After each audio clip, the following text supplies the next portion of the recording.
Maaliidhaan si waamu? Maaliidhaan si waamu maqaasiif moggaasuu jechuma barbaadee maqaa haaraa baasuu jechootumti hin jiru addunyaa kanarra kan itti si waamu baasee maqaa haaraa tokkooyyuu sin ibsu osuman barbaade jechi maqaa ta'u osoo hin taa'ee yaaduu qofaa miti osoo hin iyyaafadhe nama addunyaa kana hunda osoo hin gaafadhe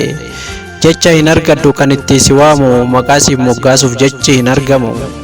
Ati jechaa oli hundumaa ni caalta takka ifa taatee dukkana ibsita saayintistii taatee rakkoo kiyya furta yeroon karaa dhabe karaa anaaf baasta yeroon dhukkubsadde dhufteetu na yaalta yeroon mala dhabuu dhuftee mala dhoofta yoo nani hidhamu funyoon irraa hiita yoo aduun na gubu gaaddisa naaf taata maal jedhee si waamu ati hunda caalta yeroo natti qorru uffata naaf taata yoo maallaqa qabu atuu baankii taata yoo nani wallaale atuu na barsiista yoo nani mukuudhaa na baasta yoo ni hiriyaa dhabe hiriyaa naaf taata rakkoo bal'ina koo hundumaa agarta maal jedhee si waamu silaa hunda caalta.